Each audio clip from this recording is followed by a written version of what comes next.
Bonjour et bienvenue dans Troisième Relais, le show français qui parle du championnat du monde d'endurance, le WEC. On se retrouve aujourd'hui pour notre 5e épisode, déjà 5e épisode.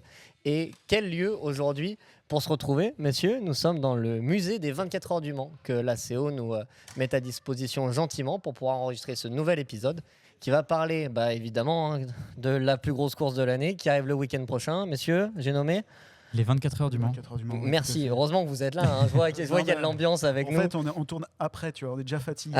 Voilà. D'habitude, on tourne à 6h du matin. Maintenant, on tourne après déjeuner. On est tous un peu fatigués. C'est l'heure de la sieste.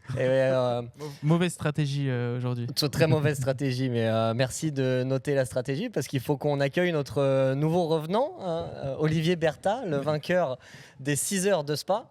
Enfin, 7h30 si je peux dire. Bonjour à tous. Il nous a manqué. Et il nous a manqué. On revient avec notre cast complet. J'ai nommé Guillaume Franck Paradisio, excuse-moi. Je t'en prie. Franck Paradisio, notre Olivier Bertha qui revient et il s'est retourné en premier. J'ai nommé Guillaume Nedelec. Je pensais que comme j'étais à côté de toi, tu sais, j'avais les faveurs. Mais non, mais moi j'aime bien tourner à l'envers. Ok. Ok. On notera quand même qu'on a quelques invités avec nous. On a la Matra qui a gagné en 1974, Gérard Larousse et Henri Pescarolo, évidemment. Une Ferrari 512 BB. BLM. Il me semble Dunart. 512 BBLM. C'est une Dunart, il me semble. Si je ne sais pas. Me trompe pas. Et on a derrière une Porsche 963. Ça doit être une K2, si je ne m'abuse. C'est pour ça qu'on t'appelle la Bible, si je ne me trompe pas. On essaye, on s'entraîne en tout cas. Voilà. Bon, alors. On parle d'histoire, mais on va surtout parler d'actualité. Les 24 heures du Mans, c'est la plus grosse semaine pour nous tous, je crois. La semaine, moi, je dirais 15 jours plutôt. Ouais, c'est vrai que ça on est quand même le lundi 3 juin et on va être là jusqu'au lundi 18 juin. Mardi même, non? Ouais, on sera là mardi. Ouais. On sera là jusque mardi. Donc ouais, on est là pendant 15 jours. C'est notre quinzaine de l'année, là, très clairement. Alors pour juste se remettre dans le truc, qu'est-ce qu'on fait tous sur cette course? Franck, toi, tu fais quoi sur cette course? Moi, je fais la partie digitale chez Alpine Endurance Team. Très bien. Clair, net, précis. Oui. Voilà, tu vois, si on n'a pas le temps, il n'y a pas besoin de plus. Il n'y a pas besoin de plus. C'est l'efficience, c'est les Pierre Carr, lui. Non, on en parlera plus tard. On fait un petit tour. Il a un peu de Toyota, non, si je me trompe. C'est clair, précis, efficace. Quoi. Voilà, exécution, exploitation. Très exactement. Bon. C'est ça.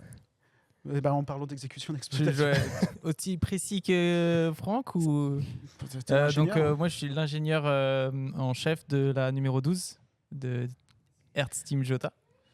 Il s'agit d'une Porsche LMDH 963 qui est vainqueur de la dernière course. Des 7h44 de Spa. 7h44. Je me tourne vers Gabriel Aubry parce qu'on a fait un teasing quand même dans le dernier épisode, mais on va savoir enfin ce qu'il fait. Mais que faites-vous, Gabriel Aubry? On a fait un peu de teasing. Effectivement, dans le dernier épisode, je vous ai dit que je ferais aux 24 heures du Mans dans un rôle dans lequel je ne suis pas encore habitué, mais je présenterai les 24 heures du Mans avec la chaîne L'équipe dans la pit lane pendant 24 heures, même un peu plus que ça, parce qu'on prend l'antenne dès 9h ou 10h du matin pour les courses support de Ferrari Challenge et de Lamborghini Trofeo. Donc on sera avec vous sur L'équipe télé, chaîne française. La concurrence pour nous.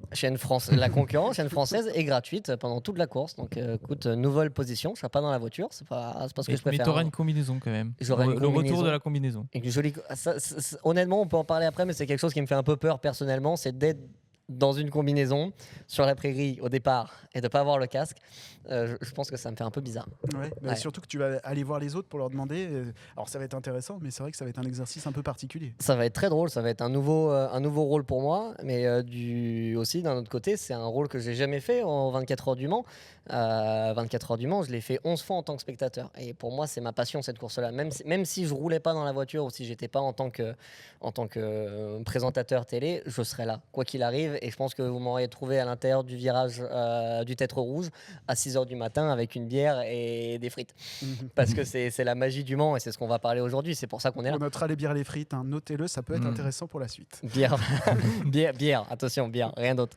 Bière, frites et voilà, c'est Le Mans, c'est pour ça qu'on vibre. Et c'est, je pense, nous quatre, la raison pour laquelle on a commencé le sport auto. Pourquoi est-ce qu'on a fait autant dans le sport auto et pourquoi est-ce qu'on se bat encore pour y être. Donc content que ça commence, on l'attend. Un peu plus de stress pour moi parce que j'ai jamais fait ce rôle-là, je le connais pas. Mais je suis là et c'est honnêtement le principal. Alors, revenons sur peut-être le planning parce que là, on dit 2 semaines de course, mais qu'est-ce que ça veut dire 2 semaines de course? on va pas rouler pendant 2 semaines. On est d'accord. Cette double semaine des 24 heures du Mans, c'est peut-être la seule course où on a un format aussi long, aussi étalé. Qu'est-ce qu'on y fait justement dans cette semaine des 24 heures du Mans, messieurs? Alors, le premier qui arrive déjà, c'est Bertie, parce que nous, je rappelle que toi, Guillaume, tu es Manceau. Tu nous as pas dit ce que tu faisais ce week-end. Tu nous l'as pas gentil de me le demander. Tu nous l'as pas dit. Il l'attendait en plus. T'as vu, regarde, il est en train de bouillir de l'intérieur.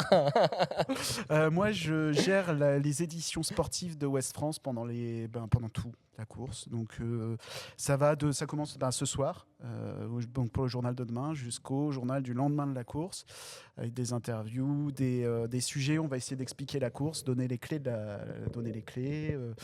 donner toutes les informations possibles, et essayer de faire des interviews. Potentiellement, je peux vous dire qu'il y en aura une de cet affreux-là. Et à un moment ou à un autre, je risque d'aller voir cet affreux-là. Et probablement, et ça, vous en doutez, j'irai voir aussi cet affreux-là à un moment ou à un autre. Donc voilà, c'est ce genre de contenu qu'on va essayer de faire et d'expliquer la course à tout le monde et quand même de pouvoir donner les clés aux gens pour qu'ils la comprennent. Tu as déjà présenté une cérémonie, une soirée, si je ne me trompe pas, il y a 2 ou 3 semaines au Mans. Pour préparer du coup, pour commencer, ça donne vraiment ça sonne la cloche, c'est le début du week-end, c'est le début du mois de juin presque. Ouais, c'est le début moi j'appelle ça, c'est le début de l'enfer pour moi. Tu nous le vends très bien là, les 24 heures du Mans. Je suis jamais chez moi, je suis très rarement chez moi. Alors que tu habites à 10 minutes. J'habite à 10 minutes, je ne vois plus le jour et c'est vraiment le lendemain. Et j'ai souvent un contre-coup, on en parlera peut-être dans l'épisode de débrief. Mais il est un peu rude. La dépression post-Le Mans, je crois qu'on la dépression post-Le Mans, on la connaît tous. Ouais. On la connaît tous. On va garder ce sujet-là pour l'épisode après la course, je pense. Mais c'est une super perche que tu m'envoies parce que en fait, pourquoi on a une dépression, c'est parce qu'en fait, donc ces 2 semaines qu'on fait, elles sont hyper intenses. Et c'est surtout le moment qu'on attend tous. On le disait, moi je prépare l'année en termes de contenu, ça fait 6 mois que je suis à fond là-dessus. Toi, c'est depuis la fin des 24 heures, je suppose, de l'année dernière. Ouais, c'est pendant 12 mois, ouais. Et c'est pareil aussi pour toi. L'endurance, tous les sujets endurance tournent finalement un petit peu autour des 24 heures du Mans. C'est ça. Et puis toi, quand tu pilotes, même en tant que journaliste là maintenant, on parle des 24 heures du Mans, quand on discute d'un équipage pour la saison, tu discutes presque plus dans la tête de dire aux 24 heures du Mans, qu'est-ce que ça va donner quoi. Que c'est la course qui articule tout le championnat. C'est une course, on en parlera plus tard, c'est une course qui fait 2 fois plus de points pour le championnat, donc c'est important. Et puis, ne serait-ce que la passion, tout à organiser est tellement long. Tu parles vraiment du mois de mai entier. Tu regardes Monaco, tu regardes les 500 miles d'Indianapolis, tu les regardes de loin parce que toi, ton objectif, c'est mi-juin, 24 heures du Mans, et tu sais que ça fait... Vous avez combien d'éditions chacun, messieurs? Ça va être la 11e pour moi. 11e en tant qu'ingénieur. En tant qu'ingé, donc t'en as eu en spectateur avant même. Ouais, en spectateur, t'as dû faire quoi? Presque 10 ans avant de... Ouais, donc peut-être une 20e édition, pas loin en tout cas, ouais. Moi, beaucoup moins, je pense. Je crois que c'est la 4e année...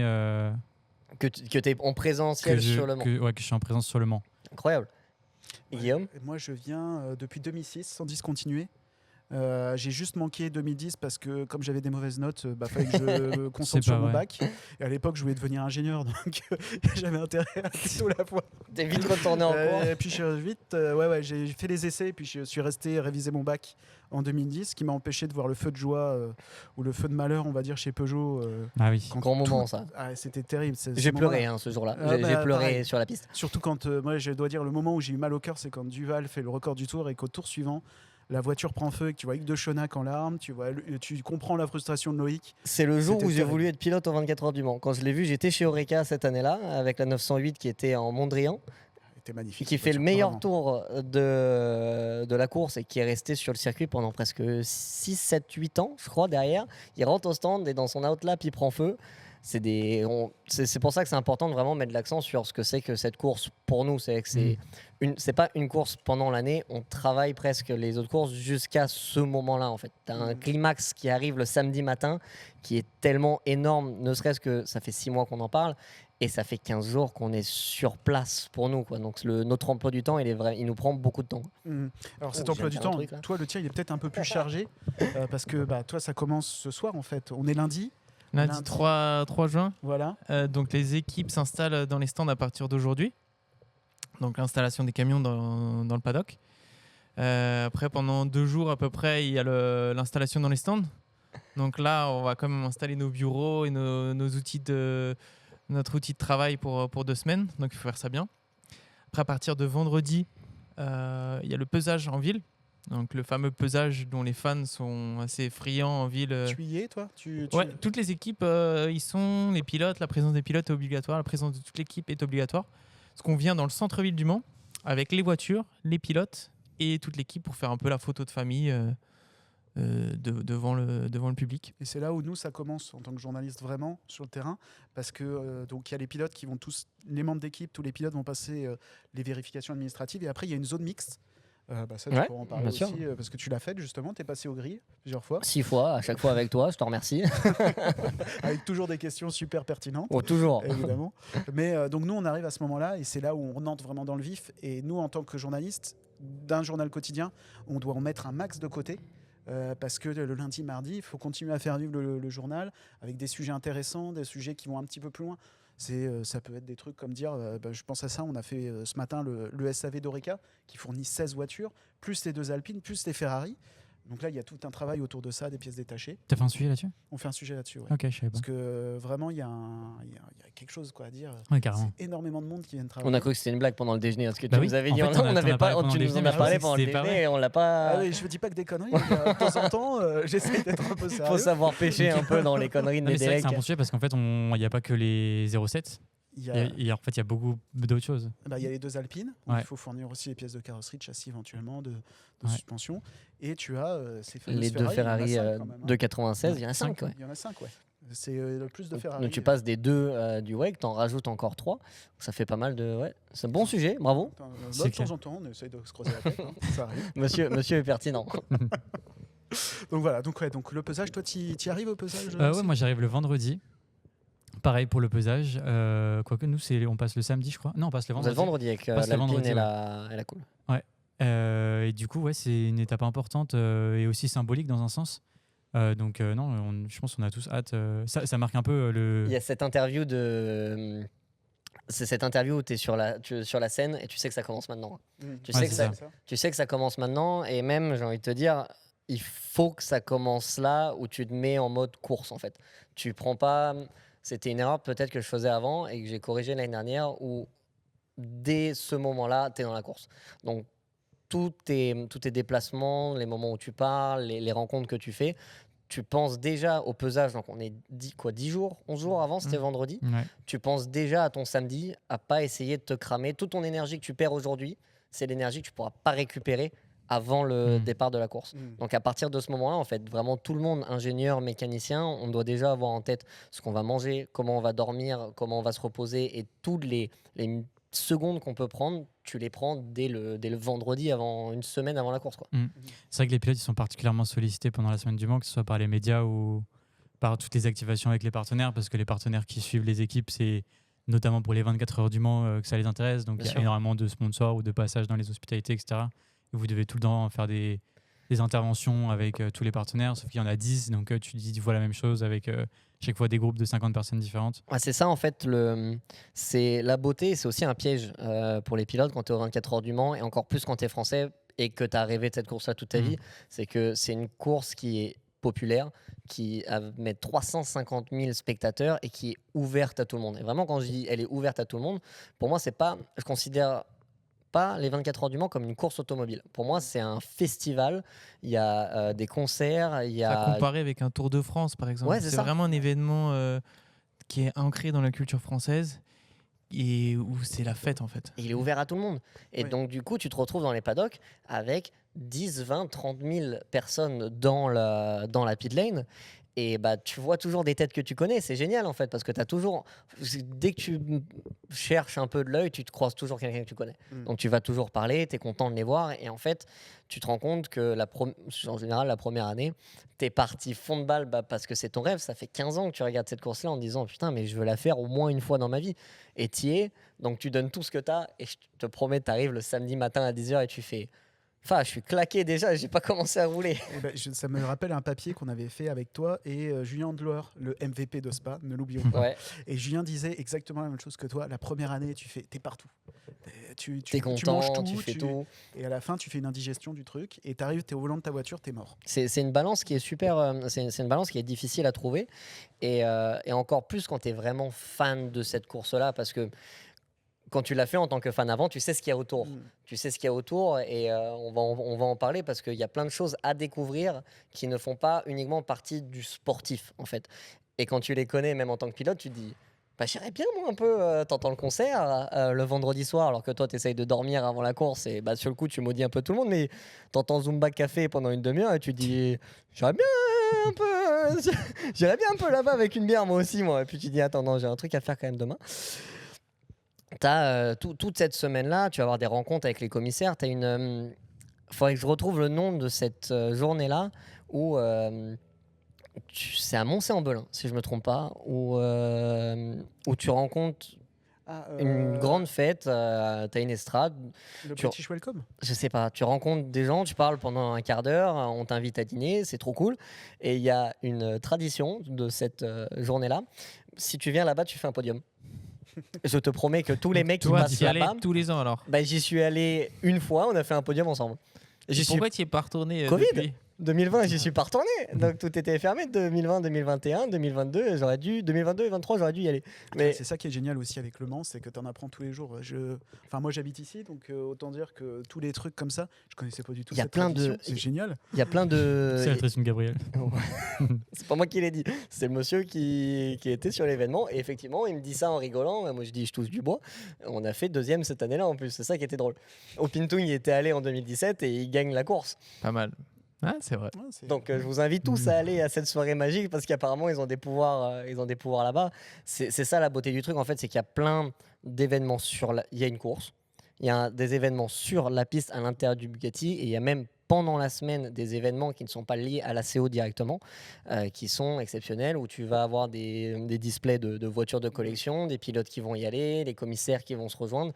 C'est une beauté de cet événement qu'on retrouve nulle part ailleurs. Et je trouve que ce qui est fort, et ça a toujours été mon impression, c'est que tu peux, pareil, c'est un truc qu'il faut faire, c'est aller visiter les campings, de voir en tout cas ce que c'est. C'est un joyeux bordel, il faut le dire, où tu peux te retrouver. Moi, je me souviens, on y allait avec le Renault Espace de mes parents, un vieil espace tout pourri, tout allait pas dessus, et on se retrouve garé entre une Murcielago et une Rolls-Royce, et on sort tous la même temps de 2 secondes.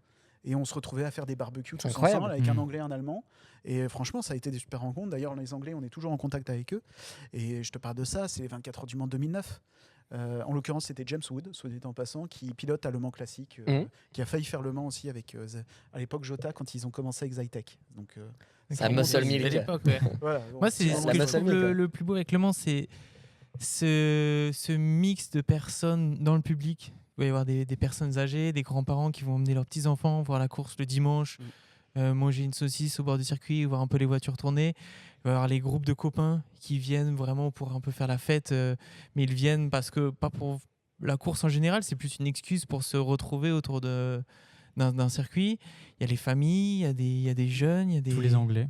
Il y a surtout les Anglais, il y a beaucoup Anglais, d'étrangers, les Danois, des Danois partout avec Tom Christensen. Les Japonais. Parce que c'est une histoire qui est mondiale en fait. Tout le monde connaît cette course dans le monde. Et c'est ça que je trouve magique. Donc, tu vas camper, donc tu arrives, tu campes, on parle du pesage. Il y a des gens qui vont arriver dès le pesage, dès le vendredi, ils seront là. Petite précision d'ailleurs, le pesage est gratuit dans le centre-ville du Mans, donc on peut y aller très facilement, même si on n'a pas ses billets par exemple. C'était exactement ma question. Tu commences donc, imaginons tu arrives avec ta petite voiture et ta tente, tu arrives le vendredi. Qu'est-ce que tu fais du vendredi de la semaine d'avant jusqu'à la course? Beaucoup de choses. Alors, prenons la liste. Tu as 2 jours de pesage. 2 jours de pesage. Plus, et ça depuis l'an dernier, c'est quand même un truc assez extraordinaire, un roulage des voitures dans les rues du Mans. Oui. Cette année, il y a 9 hypercars qui vont rouler, ce qui, je crois, a demandé une certaine logistique. Mais c'est clair. Ça, c'est un sacré ça, truc. En ville, vraiment. Il y a 20 20 voitures au total. Donc, sachant que l'année dernière, il y en avait 6 ou 5. Ouais, il n'y en avait pas beaucoup. Là, ils ont quadruplé le truc, quoi. Ouais, toutes les hypercars, il y a une de chaque marque. Ils ont quadruplé une LMP2. l'effectif et ils ont rallongé le parcours dans la ville. Trop cool. Donc je pense que ça va vraiment être exceptionnel et ça fait des images de ouf. Il y a vraiment des voitures de course en pleine ville. Ça veut dire que ça intéresse les gens pour le public. L'année dernière, il y avait quelques voitures, ça a très bien marché. On reproduit le truc encore plus gros. C'est génial. Et alors, ce qui est bien, nous, on va pas se plaindre d'ailleurs, mais les voitures passent au pied du bureau.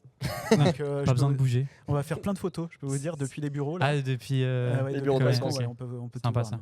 Donc je peux vous dire qu'on va avoir des belles photos. Et vous, Jota, vous avez une voiture qui a été sélectionnée pour ça ou pas? Non, pas pour le. C'est une Porsche officielle. Ouais, c'est ce que je me disais. Ouais. Mais du coup, est-ce que ça vous enlève une épine de pied dans un sens parce que c'est compliqué de mettre une voiture à disposition? Ouais, parce que tu vas être obligé déjà de faire des réglages spécifiques pour la ville parce que la route n'est pas aussi plate que la route n'est pas aussi plate que sur le circuit, donc tu es obligé de la remonter. C'est ça. Puis tu peux jamais savoir ce qui peut se passer, donc de pas le faire. Et en plus, c'est de monopoliser une équipe pour l'après-midi. Ouais, t'es obligé d'avoir deux ingénieurs pour démarrer la voiture, les mécaniciens. Non, c'est. On parlait tout à l'heure de la fatigue accumulée. Là, pour le coup, c'est un peu de fatigue. C'est un stress, c'est pas nécessaire. Mais tu rajoutes encore, complètement, tu rajoutes encore un truc. Donc il y a déjà ça donc le vendredi et le samedi. Le dimanche, il y a la journée test. Donc les voitures roulent pendant 3 heures le matin, 3 heures l'après-midi. Avec quand même beaucoup de travail à faire là pour le coup, puisque c'est la seule fois où vous avez accès au circuit. Il n'y a pas eu de test avant. Donc vous, là, pour les ingés, il faut avoir un max de data, il y a un max de trucs à prendre, quoi. Ouais, parce que pour le public, le circuit des 24 heures du Mans, sur 13 km, il n'est pas ouvert toute l'année. Le reste de l'année, c'est des voitures et des camions, 80% presque de la piste, des tracteurs qui se baladent sur un circuit automobile où des voitures normalement roulent à 330. Donc ça, c'est quand même magique.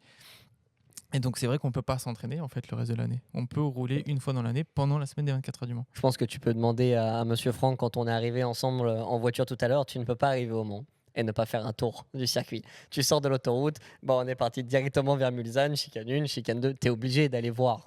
Même si c'était au milieu de l'année que tu viens pas pour les 24 heures du Mans, tu fais quand même un tour et tu prends tous les vibreurs que tu peux trouver, quoi. Ils avaient déjà commencé à les repeindre les vibreurs ou pas? Ils avaient commencé à les repeindre. Ouais. Et d'où l'intérêt de cette journée test et de faire un tour par plaisir des 24 heures du Mans. On a vu que tout le retour de Mulsanne jusqu'à Indianapolis, qui est normal, sorti jusqu'à Arnage carrément. Sortie d'Arnage. Jusqu'à sortie d'Arnage, qui est normalement bosselé comme tu n'as jamais vu. Toute la ligne droite, tu vois des étincelles sortir la nuit, c'est super beau. Mais c'est chaud quand tu conduis à cette vitesse-là avec la voiture, avec le plein et que la voiture elle est collée au sol. Tout ça, c'est fini. Donc je pense que ça va rouler beaucoup plus vite. D'où l'intérêt de cette journée pour les équipes, pour pouvoir régler leur hauteur de caisse et aller prendre toutes ces données au final qui sont plus importantes que les sensations du pilote pur, parce que la piste, comme on disait, c'est une nationale, donc la piste va pas encore très bien corréler avec ce qui va se passer le samedi dimanche. Oui, et puis c'est la piste, comme on disait, comme il y a des voitures qui roulent tous les jours, tu fais travailler ton goudron en fait aussi sur la piste de course. Donc je suppose que tu as quelques changements par rapport à ce que vous aviez l'année d'avant, ne serait-ce qu'en termes d'adhérence ou justement de boss aussi. Tu en as peut-être qui apparaissent. Puis, comme vient de dire Gabi, il y a une partie du circuit qui a été complètement. Ils ont changé le goudron. Donc il faut nous analyser ce nouveau goudron, vérifier si on peut rouler un peu plus bas que dans le passé à cette partie-là du circuit. Et c'est surtout que là, pendant une journée, le dimanche, il va y avoir 60 voitures qui vont rouler et déposer une certaine gomme sur la piste.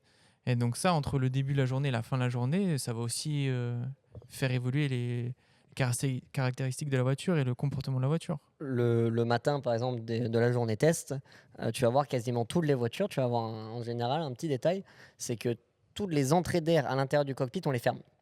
On met un scotch dessus parce qu'il y a tellement de poussière et de sable qui va sortir du circuit le matin que quand tu sors dans les premiers, en général, tu évites un peu d'être dans les 10 premières minutes. Bon, au final, comme tout le monde attend les 10 premières minutes, ça ne change plus rien à la fin. Mais tu sors avec tout le monde et tu vois la poussière se lever quand tu roules derrière les autres, quoi. Tellement la piste, en fait, on va sortir avec l'effet d'aspiration et l'effet de sol de la voiture, sortir toute la poussière du sol. Ah oui, donc tu vois, tu as du changement quand même. Donc beaucoup de boulot. Vous, pour les pilotes aussi, il y a des changements à repérer en termes de visuel, en termes de repères que vous connaissez? C'est un premier repère. On a tous déjà fait beaucoup de simulateurs dans le mois précédent. Donc tu connais moi, j'appelle ça la musique de la piste, en fait. Donc même si les repères sont pas exactement, tu vas pas prendre l'arbre du simulateur, ou si les panneaux corrèlent bien avec la réalité, mais des fois visuellement il y a quelque chose qui n'a pas été updaté sur le simulateur. Mais tu as une musique, je trouve, sur la piste où tu sais combien de rapports tu descends, tu l'entends, tu connais les rythmes entre les virages, des lâchers, et tu le fais naturellement. En fait, tu réfléchis pas à, tu me demandes combien de rapports je descends dans tel virage, je sais combien de rapports je descends dans le gauche d'Indianapolis, je sais pas te dire. Mais dans l'action, en fait, tu sais que tu en descends pas et après tu en descends 4 et ça s'entend. Cette journée-là, pour moi, elle sert beaucoup à ça. Et Tu me regardes avec un drôle d'œil. Non, c'est vrai Tu te que. fais comme dans le film Le Bourdon avec Sylvester Stallone, tu te fais le bruit de la voiture dans la tête. Avant de rouler, ouais. Avant de rouler un peu, c'est vraiment. C'est une blague à la base, mais en fait, Non, c'est mais hyper intéressant. moi je trouve que ça. Comme un skieur avant de faire une ça, descente. ça a une musique, Tu il y a visualises, une musicalité de la piste, tu as un rythme et tu le trouves au simulateur. En fait, au début, tu sens que toutes tes lignes, elles sont très tendues, tu es assez dur, tu n'es pas relâché sur les épaules. Et au bout de 10-15 tours, ou quand tu commences, si tu connais la piste, ça peut être 2-3 tours, tu te mets en fait dans cette musique-là. Et c'est là où le simulateur, pour moi, il a de l'intérêt parce que, sauf si tu as un simulateur qui est vraiment très développé, type ce que tu vas trouver chez les manufacturiers F1 ou par exemple chez Cadillac avec Dallara ou Ferrari, tu peux pas travailler sur le setup de la voiture, tu peux pas travailler sur vraiment tes sensations dans la voiture. Le simulateur corrèle pas assez. Donc tu vas chercher cette musicalité, ces repères-là pour que quand tu arrives le dimanche de la journée test, boum, ça te prend un tour et tu sais que tu es grosso modo dedans. Petit disclaimer d'ailleurs, Franck a pu tester. J'allais te lancer exactement la même chose. Vous, la musicalité, elle était pété complet tous les deux, j'ai vu. Zéro pointé. Zéro En musicalité. fait, avec Franck, on a pu tester le simulateur Peugeot. Il y a pas. Au soir, on a enregistré l'épisode de Spa. l'épisode de Spa. Oui, Et, juste après. C'était hyper intéressant. Superbe expérience, ouais, moi j'ai adoré. Après, ce qui est La voiture a spécifique moins aimé, chez avec moi. Le Mans, je trouve aussi, comme disait Gabi, donc c'est vraiment la journée test, donc les pilotes vont prendre leur repère. Et c'est aussi ce qu'il faut savoir, c'est que le circuit du Mans, c'est 13,6 km. Donc quand on fait, nous, nos plannings en session, je sais déjà que le test day, Will Stevens, sur un numéro 12, il va faire que 6 tours. Donc il va passer dans le même virage que 6 tours en une humanité. 6 tours lancés. 6 tours, 6 ouais, tours, 6 ouais. tours lancés. Donc c'est vrai que pour les pilotes, c'est aussi quelque chose à prendre en compte, parce que comme le circuit est tellement long, ils font beaucoup moins de tours. Et donc un relais, normalement un relais sur un circuit comme Spa, on faisait 25 tours par plein d'essence. Nous on va faire 12 tours par plein d'essence, donc c'est très peu. Donc tu as ce ratio-là qui est assez important. T'as pas beaucoup d'essais et puis tu as surtout une pression qui est fou. C'est que le matin, on te fait comprendre clairement que t'es pas là pour faire la pole position, t'es pas là pour faire le temps, surtout le matin. Tu es là pour ramener la voiture comme elle est. Si tu commences, et on revient à ce qu'on disait tout à l'heure d'économie d'énergie, si tu commences à exploser la voiture dans le mur le dimanche de la journée de test, tu mets une charge de travail sur les mécanos, donc déjà ils te détestent tous. Et puis les mecs ils vont pas dormir encore pendant une journée de plus. Toi tu vas avoir très peu de roulage. Donc si tu n'avais que 6 tours et que tu fais ne serait-ce qu'un petit accident, tu vois, tu changes un triangle, ça te prend 1h30, 2 heures, bah, potentiellement tu enlèves ces 6 tours à ton coéquipier. Donc tu vois l'effet boule de neige du pesage à la journée test, et on va continuer l'effet boule de neige jusqu'au dimanche après-midi si on le voit. Tu vois. Mais l'avantage d'un grand circuit comme ça, c'est que pour le public, ils peuvent aller se déplacer partout en fait. Il y a une quantité de zones de public pour aller voir des voitures à différents endroits qui est magique.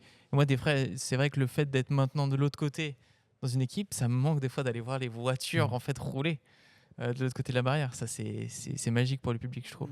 C'est vrai que tu peux monter quand même, quand tu regardes, tu vas du Tertre Rouge, donc à l'entrée des Hunaudières, tu peux faire le tour et tu peux aller de l'autre bout des Hunaudières, parce qu'on n'a pas le droit d'aller dans les Hunaudières. C'est quoi ton endroit préféré pour regarder rouler? Moi, ce que j'aime bien aller, c'est la descente du Tertre Rouge. Okay. Parce qu'en fait, il y a une petite bosse entre le Bugatti. La descente du Tertre Rouge, donc c'est le S de la forêt. Ouais, tu descends du Dunlop. Juste avant, tu descends le Dunlop et tu as le S, ouais. C'est ça. Tu vois les voitures qui arrivent de la Dunlop, elles descendent. Tu as cette petite bosse. Et j'aime bien cet endroit-là. Alors à l'époque, je sais pas si c'était très parlant, il y avait peut-être un peu plus de liberté sur les ailerons. Alan McNish, il n'est pas de ton avis, je crois. Voilà, McNish, il est bien content. Ouais. McNish, il aimait bien s'envoyer en l'air à cet endroit. Mais justement, en parlant de s'envoyer en l'air, tu voyais des voitures qui avaient, je pense, on pouvait un peu déceler, qui avaient moins ou plus d'appui. Généralement, tu voyais les Audi, ça passait, la bosse. C'était comme une Citroën sur un ralentisseur. La Citroën BX. je l'attendais celle-là, putain, je l'attendais. Et par contre, tu voyais des fois des LMP1, je pense aux Zytec de l'époque, où tu vois, je pense qu'ils essayaient quand même. Un peu moins bien branlé le truc. Ouais, et puis tu voyais la voiture qui tapait, qui rebondissait, tu te dis, ouh, bah dis donc, là, il y a un truc un peu différent. Pas tout à fait la même sauce, là. Et ça, j'adore aller. Et puis il y a une ambiance aussi à cet endroit, dans ce virage. Et pour peu que tu n'aies pas trop de voitures à ce moment-là, où tu n'as pas un peloton trop bruyant, tu entends les voitures derrière qui repartent dans les Hunaudières. Bien sûr. Et ça, je trouve ça génial. Franchement, c'était vraiment un endroit que j'aime beaucoup aller. Tu as déjà fait un week-end sans travailler au Mans, toi, Franck? Non, tu as toujours travaillé. L'ambiance, tu peux pas nous en parler, toi, Franck. En fait, non. Parce que je regrette un peu dans un sens, mais. Et tu as toujours fini toutes les courses que tu as faites, d'ailleurs? Fini. Est-ce que tu es arrivé à chaque fois le dimanche au Mans ou tu as déjà eu des NF? Non, on a tout fini. T'as fini ça Ouais. c'est exceptionnel quand même. Hein, parce qu'il n'y en a aucun de nous qui avons fini Mais toutes j'ai les une courses. carrière plus courte que la vôtre, donc Ouais, forcément. mais 4 courses, moi, sur les 3 Ça va, premières, je les ai j'ai toutes dû en finies, moi, mes abandonner courses. Ouais, enfoiré. J'ai jamais eu de voiture engagée. Si, la BX, une fois, elle est tombée en panne, effectivement. Mais bon, c'est. Ça, quand tu travailles dans une équipe, d'avoir 100% de, Bah ouais, de tu drapeau à réfléchis, damier non, aux mais- 24 heures du Mans, c'est ouf. Hein. Et donc toi, Gabi, au niveau de l'ambiance, alors pour le public qui va aller sur le circuit la semaine prochaine, Tu sais quoi, ça dépend de la journée où on est et ça dépend de ce qu'on fait. Tu vois, toutes les journées, elles sont différentes. Le mercredi, on va avoir la Free Practice 1, première séance d'essai libre, après la journée test. On va avoir les qualifications tout de suite après. C'est quand même assez particulier d'avoir les qualifs. Et après, on va avoir une autre séance de nuit. Le jeudi, ça va être un peu pareil. Ça va être FP3, Hyperpole et FP4, la dernière séance d'essai. Et après, on a la course. Et comme chaque séance d'essai, elle est un peu différente, tu peux te mettre à des endroits, à des endroits qui changent un peu, tu vois. Semaine prochaine, je sais que mercredi, la FP1, j'irai soit me mettre dans les Porsche, soit me mettre dans la dernière chicane du raccordement. Parce que comme on se prépare pour les qualifs, je sais que les pilotes ils vont aller prendre des risques dans ces endroits-là où tu peux aller gagner du temps. Surtout dans la dernière chicane du raccordement, parce que c'est des vibreurs qui sont très gros, qui endommagent vraiment la voiture. Donc si tu les prends une fois en qualification. Tu les prends pas en course. Tu les prends. Il me regarde avec un œil parce que je crois que je lui dois un 24 heures du Mans 2019 avec ça. Mais c'est des vibreurs que tu prends pas. Et là, pour la qualification, il y a au moins un pilote qui va devoir chauffer à y aller au moins une fois pour voir comment ça fait. Et c'est assez beau à voir, quoi. il y a toujours un ingénieur qui va demander au pilote de ne pas prendre le vibreur. Il y a toujours un pilote pour aller prendre les vibreurs et dire qu'il n'a pas pris les vibreurs. Mais sauf qu'on a des a la bons photo. photographes autour du circuit. Et donc, j'ai toujours une photo d'une voiture qui va sauter au-dessus d'un vibreur. Donc là, à ce moment-là, les ingénieurs vont voir les pilotes. Ils disent, mais tu peux nous expliquer Les 4 roues en l'air sur le dernier Et vibreur là, avec la visière ouverte et les yeux les ouverts pilotes comme qui ça. vont dire, non, mais c'est pas moi. C'est pas moi. Ça me rappelle un truc, c'était en 2016, je crois, où il y avait encore Audi, il y avait Tréluyer, Faster et l'Autoreur qui roulaient ensemble. Et à un moment, j'ai une photo de l'Autoreur qui prend comme ça les. Puis il y a Benoît qui prend mon téléphone, il fait t'as pas pris les vibreurs. La vraie mauvaise foi d'un pilote, c'est que même devant la photo, on voit ton casque, on voit tes yeux. C'était pas moi. C'était l'année dernière, ça, tiens. Donc, on parlait du Du meilleur endroit pour aller regarder. Donc là, on est mercredi en FP1, tu vois, d'aller voir ces virages-là. Lundi, mardi, vous avez des trucs à faire ou pas sur la semaine, ou vous arrivez à vous reposer un peu? Lundi, mardi, non, le mardi, c'est un des gros jours médias. Donc c'est compliqué. Non, c'est toute la semaine est à bloc. Globalement, il n'y a pas trop de jours de repos. Oui, c'est ça que tu disais, Gabi, aussi. Je voulais rebondir là-dessus. Quand tu parlais on parlait tout à l'heure de l'effet que les pilotes étaient très sollicités, etc. En fait, sur tous les autres corps de métier, c'est pareil. C'est un peu toute la semaine, la quinzaine à bloc, quoi. Et on n'a pas forcément pas le loisir, luxe, mais le confort que peuvent avoir les pilotes. Dans un sens où les pilotes peuvent se dire, vas-y, on va se poser dans notre loge, je coupe ça, et tout. c'est évident que pilote, c'est la meilleure position à avoir parce que tu peux dire, maintenant, je suis fatigué. Ouais. Donc, il y a des trucs que tu peux pas. Genre, par exemple, tu as une conférence de presse, tu sais que tu peux pas aller là-bas. Mais tu peux pas la rater. Mais des fois, tu as des trucs à faire. Tu te dis, non, tu coupes, tu mets un casque anti-bruit, tu mets un bandeau, c'est écrit ne pas déranger dessus. Et voilà, quoi, tu peux couper. Alors que quand tu travailles vraiment, tu peux pas avoir ce genre de comportement. Imagine Bertie qui est là, on lui demande Je vais les poser setups. 1h30. Pas envie.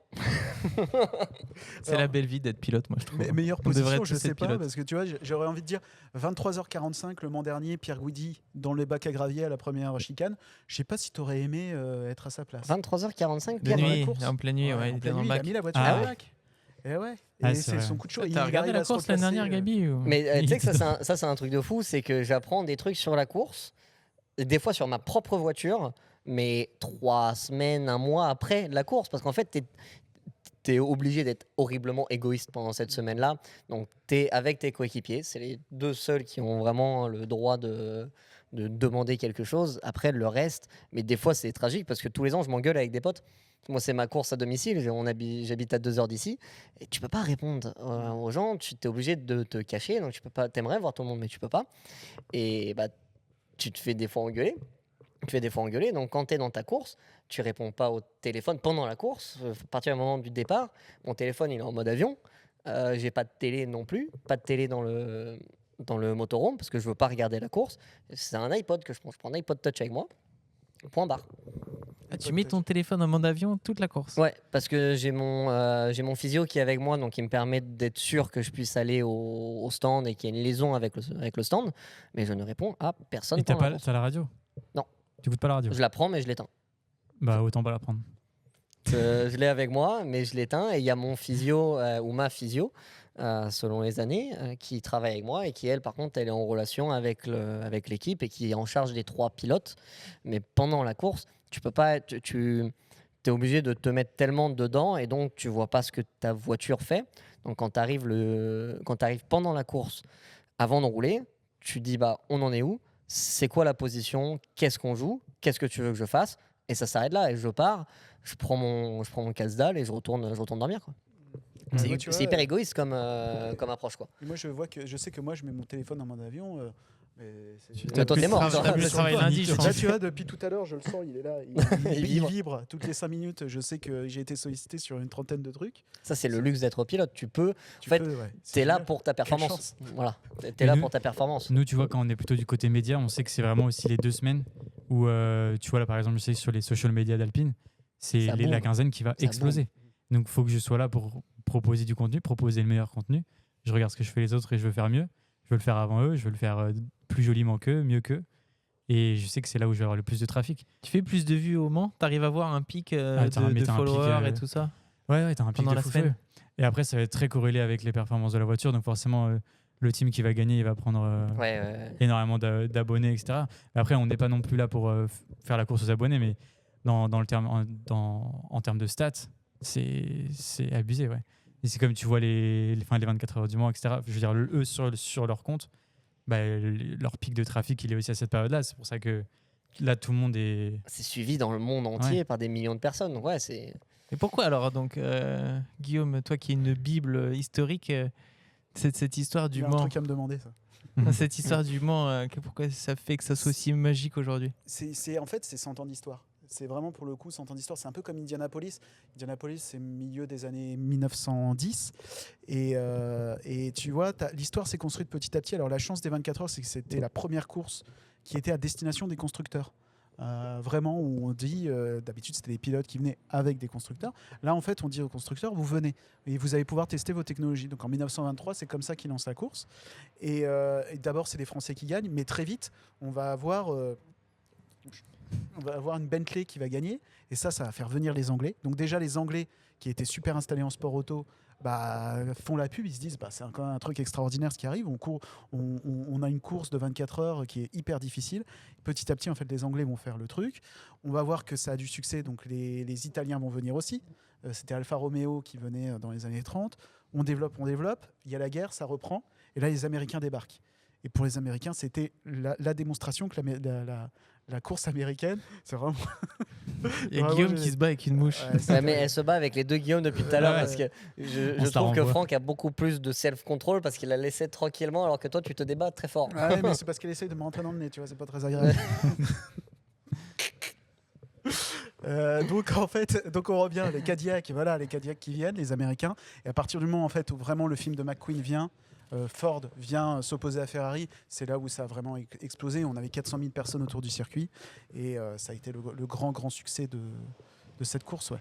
Donc et depuis, la légende elle est écrite, et ça se développe.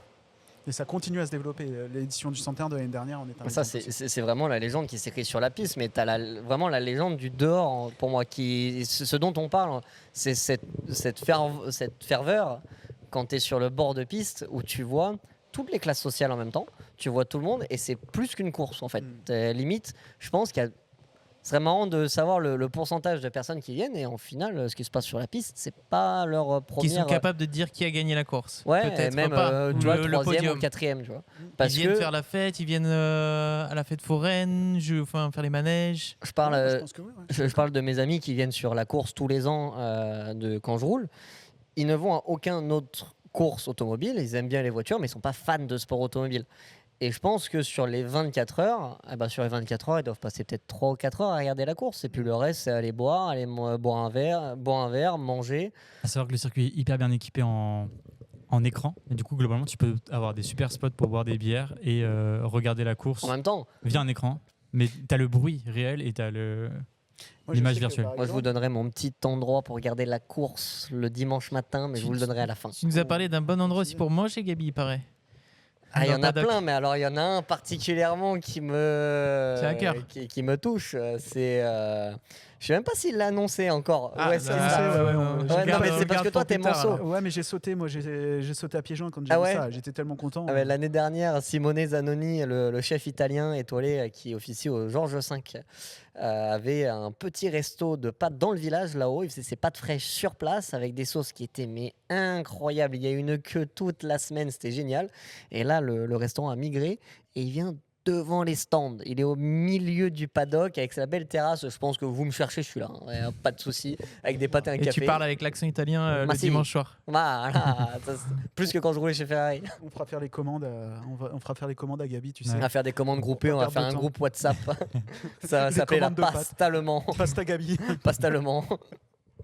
Mais ouais, non. Et on parlait, tu sais, du côté un peu intemporel du truc. Moi, je sais que c'est les courses où j'essaye de moins lâcher parce que c'est un peu raide, mais je me prends toujours 1 heure pour aller boire une petite bière avec mon père.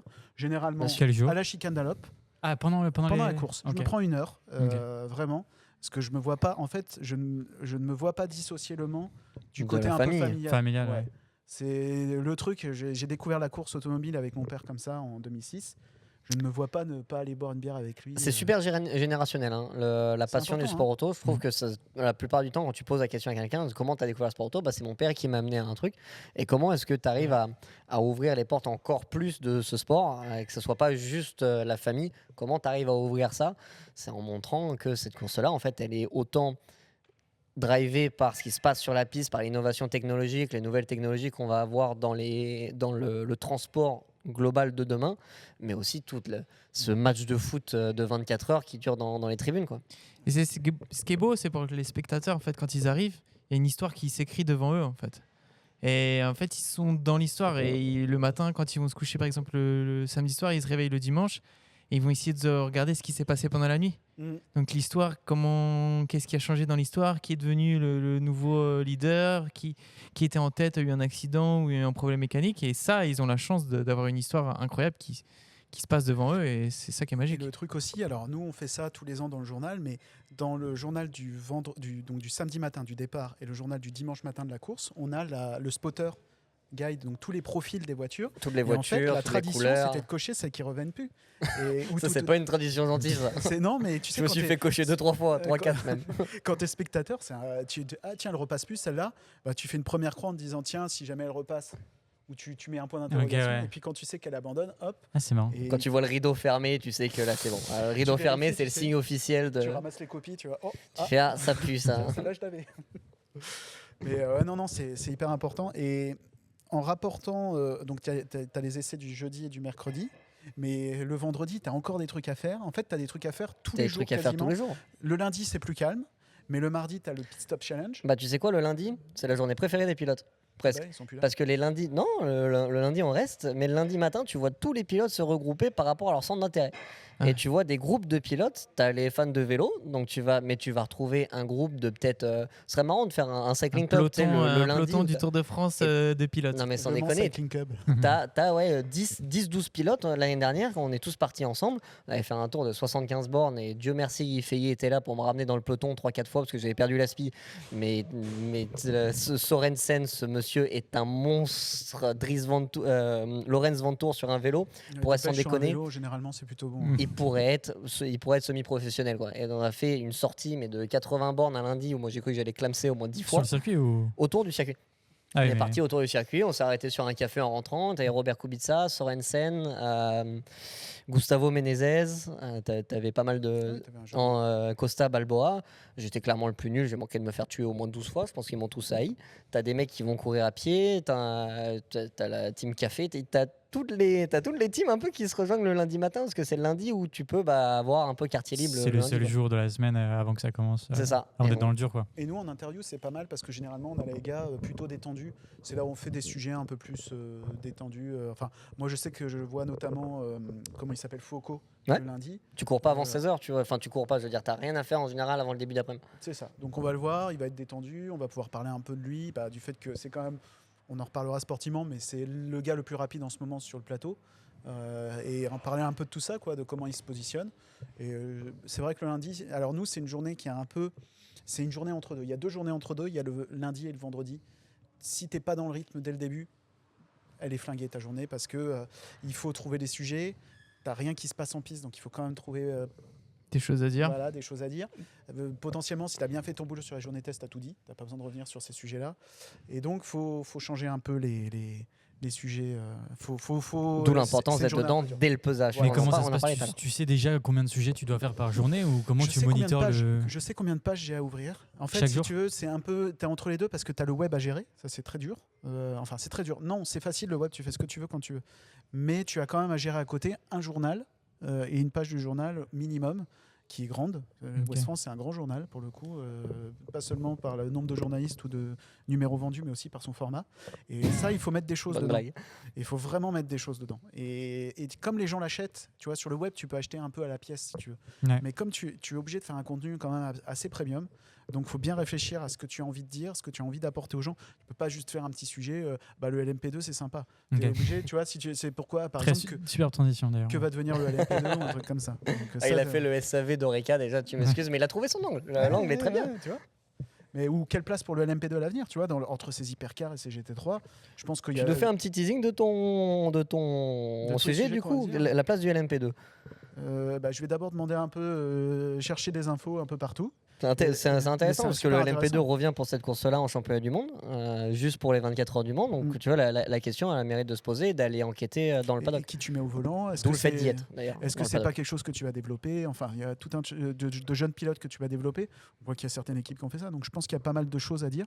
Et après, le tout, c'est que tu es dans un format qui est encadré. Et donc, le plus dur, c'est pas forcément d'écrire. Le plus dur, c'est de rester dans la cible. Ouais. Et ça, c'est souvent ce qui nous fait perdre du temps. Vraiment. Ok. Voilà. Donc là, on arrive le mardi soir, Pit Stop Challenge pour les mécanos. C'est le mardi déjà. Ouais. Ça, c'est sympa, le Pit Stop Challenge, c'est nouveau. C'est cool. Hein. Ça fait 2 ans, je crois. 2-3 ans. C'était Peugeot qui l'avait gagné l'année dernière. Peugeot ? C'était Peugeot qui l'avait gagné. Et non, mais c'est top. Et ils ont même leur podium et tout. Sympa. T'as les mécanos sur le podium là-haut et t'as du monde parce que c'est pendant la séance d'autographe qui est aussi un des gros moments de rencontre entre les pilotes et les fans. T'as une séance d'autographe, ça dure 1h15. En fait, la séance d'autographe dure 1 heure, mais par contre, le pit walk dure 4 heures. Sur 4 heures, c'est ça. Donc, t'as du monde qui est vraiment. Et tout le monde est au contact des voitures. C'est ça c'est un truc que tu ne retrouves dans aucune autre catégorie au monde. C'est vrai que tu remontes du coup le Pit Stop Challenge pour expliquer aux gens. C'est tout le monde, tous les teams l'un après l'autre qui font un pit stop et il y a Bruno Van Destick qui chronomètre et le meilleur pit crew monte sur le podium des 24 heures du Mans le mardi. Donc franchement c'est trop cool. Et oui du coup tu peux remonter la pit lane en même temps que Bruno et en même temps que les Pit Stop Challenge que les Pit Stop Challenge. Et tu es au plus proche des voitures. Les mecs qui font les pit stops à côté de toi, quand t'entends les pistolets qui te hurlent dans les oreilles, les mecs qui balancent les roues de 25 kilos. C'est vraiment une fête en fait du pesage jusqu'au dimanche soir. Quoi. Et d'ailleurs, regardez bien Bruno Van Destick, mais sur un truc comme ça, il a une fiche de notes. C'est tout. Et le reste, c'est que de la mémoire. Il connaît tout. Il est fou. Il connaît tout. Il est au-dessus de toi, alors c'est-à-dire. Ah bah clairement, mais Bruno. Niveau Bible, il est imbattable. Non, mais il est imbattable, Bruno. Tu vois, t'as Jean-Marc Tessède, Bruno Van Destick. Puis nous, derrière, on est, on est en Ligue 1. Ouais, des pimpons. Et au-dessus, tu as la Ligue des Champions, la Coupe de l'UEFA. Un jour, peut-être, on ira. Tu as le Real Madrid là-haut. Et niveau footballistique, qui est le starter cette année? C'est Zinedine. Pas toi, Zinedine. Pas toi, pas après tout ce que tu as fait. Et ouais, Zinedine, Zidane. Le double Z. Et ça, tu vois, on parle. C'est vachement bien que tu en parles parce qu'on parle de l'expérience que tu as. Mais tu te rends compte quand même, tu vas avoir une course, la plus grande course auto. Ou en tout cas la plus belle, on va dire ça comme ça. Tu vas voir la plus belle course auto et tu peux rencontrer Zinedine Zidane ou en tout cas le voir de près. Donc il va faire quoi pour le public Il va donner le départ, je crois, hein, c'est ça le drapeau, c'est le drapeau d'Amiens, c'est le drapeau vert, je sais pas comment. C'est le drapeau français, c'est le bleu blanc rouge qu'on agite au départ des 24 dans la voiture, je sais plus. Le starter ne monte pas dans la voiture. Le Brown James en tout cas rentrait pas dedans. Il n'y a pas beaucoup de voitures dans lesquelles il peut rentrer Eli Brown. Non, il n'y a pas beaucoup, mais en tout cas les Brown n'étaient pas montés dedans et avaient descendu la pit lane. T'as le cérémonial habituel de l'hélicoptère de l'armée qui descend, le drapeau qui descend, les forces spéciales qui lui apportent le drapeau et le fameux pilote démarrer vos moteurs. Ça devrait être plus simple cette année. Ça sera plus simple. Et du coup, Zidane, il est ambassadeur Alpine. Comment est-ce que tu te prépares à ce que tu as Est-ce que tu vas lui parler de Materazzi ou pas? Je me permettrai pas de lui parler de Materazzi. Moi, j'ai déjà été briefé. Si je fais ça, je suis mort.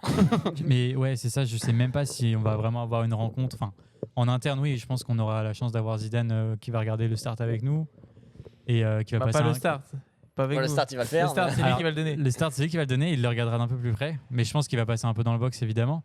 Et après, j'espère qu'on arrivera à lui faire quelques interventions cool avec nos pilotes. Ce serait cool de réussir à faire un truc ensemble, je pense que c'est l'idée. C'est cool de voir des sports différents se rejoindre ensemble. L'année dernière, tu avais LeBron James qui est pour moi un des top 3 de basket de l'histoire. Tu vas avoir Zidane qui est mon héros du football de tous les temps. Tu as Tom Brady qui va revenir cette année, qui est sponsor de ton équipe, Olivier, et qui était déjà là l'année dernière. Tu vois, qui est quand même le plus grand, 7 titres de Super Bowl pour lui avec les Patriots et les Buccaneers.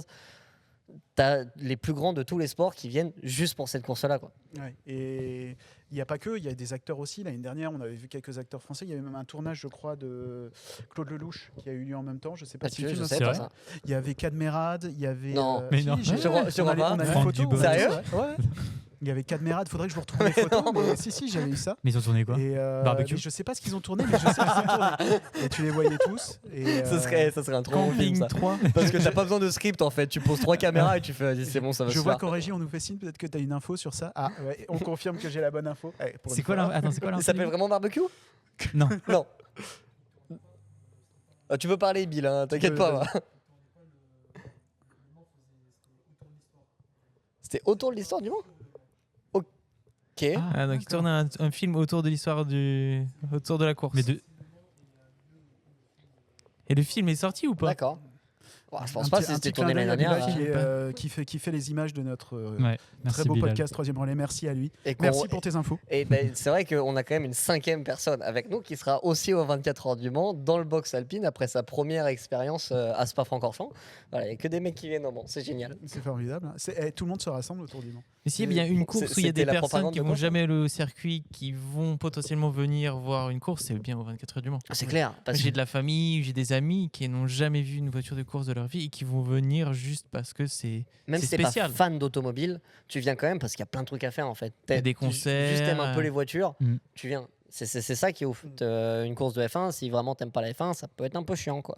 Là, si t'aimes pas le tennis, pareil, tu regardes du tennis, quoi. Là, t'as 24 heures de trucs qui se fait, t'as des concerts toute la semaine, t'as une fête foraine, t'as une grande roue, t'as envie de faire une grande roue, et puis t'as envie de partir et de revenir. Tu peux. T'as des soirées à l'extérieur du circuit, il y a Arnage dans la course, il y a les rues Naudière, il y a le British Welcome à Saint-Saturnin. Enfin, il y a vraiment plein de trucs. Il y a la salle des fêtes de. C'est des petites fêtes de village, mais je peux te dire que les gars, ils y vont vraiment et tu peux te faire plaisir en termes d'ambiance. Okay. Il y a des fois des bons pilotes qui viennent. Enfin, vraiment, ça rigole pas. C'est organisé sérieusement par des assos qui préparent ça toute l'année aussi. Ouais.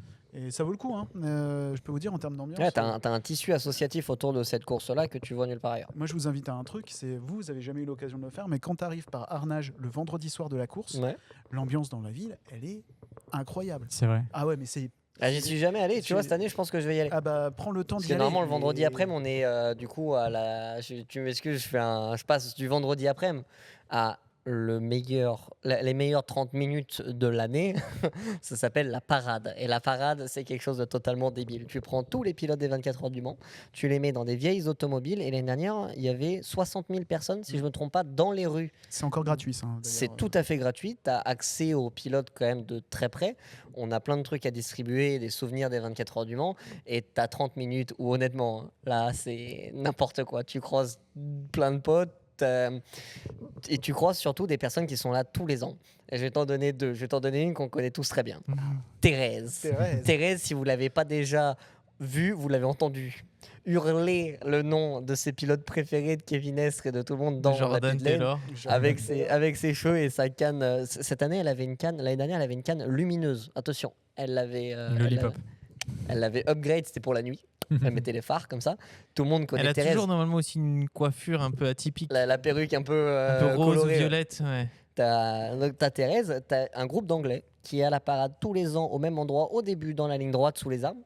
Et ils sont tous déguisés. En général, ils sont fumés, mais tous fumés de chez fumés. Et ils sont Ça, c'est tous, normal, ça c'est état normal. ils quand sont t'es dans tous le- déguisés en chevaliers. Et si tu t'arrêtes en dessous d'eux, ils t'adoublent avec sa, comment ça s'appelle, son épée, et tu pars avec une bière. Ah oui, alors d'ailleurs, soit dit en passant, le vendredi soir, on évite de se mettre la cabane sur le chien. Hein.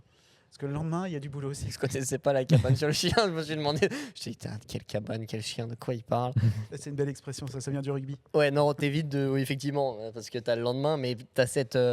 C'est le dernier moment où, en fait, déjà, t'arrives, t'es un peu fatigué, et c'est tellement populaire, c'est tellement fun, que bah, tu te lâches pendant 30 minutes, et après, tu refermes un peu les écoutilles, tu reviens dans ton C'est week-end. obligatoire de toute façon. Non, c'est pas obligatoire. C'est pas obligatoire. La Ah bon parade n'est pas obligatoire. C'est Parce vrai que, ouais, elle est organisée par une organisation privée. C'est pas la CO. C'est pas la CO, c'est pas le WEC. C'est classique automotive. Ouais, qui fait. Donc, tu as ton petit trophée parade des 24 heures du Mans tous les ans. Ce sont des bénévoles qui le font, une association. Et elle n'est pas obligatoire, mais si tu fais pas Qui ça. ne la fait pas, quoi. Pourquoi je me suis engueulé avec un coéquipier une fois pendant une heure parce qu'il voulait pas y aller pour se reposer. Et je lui ai dit, mais tu vas faire combien de fois le Mans dans ta vie? Bien sûr que tu vas à cet endroit-là. Combien de fois tu vis ça? Ça Ouais. fait partie de l'expérience. Ouais. Et les 60 000 personnes, t'imagines, il y a presque un stade de France. Il y a un parc des Princes. Il y a un parc des Princes Qui dans les viennent rues voir du des Mans. pilotes qui ne conduisent même pas des voitures. En Pour le plus, coup, c'est juste avoir des goodies et C'est un peu la caravane du Tour de France. C'est la on caravane revient du au Tour Tour de France. On revient au Tour de France. Tu fais le Exactement. plein d'amour là. Ah bah là, pendant 30 minutes, tu te prends pour, j'allais dire Zinedine Zidane, non, mais Johnny Hallyday, quoi. C'est débile. Et puis on t'a déjà vu faire la rockstar aussi. Hein. Il y a une fois, t'es tombé en panne, je crois. J'ai pris feu avec une voiture, encore.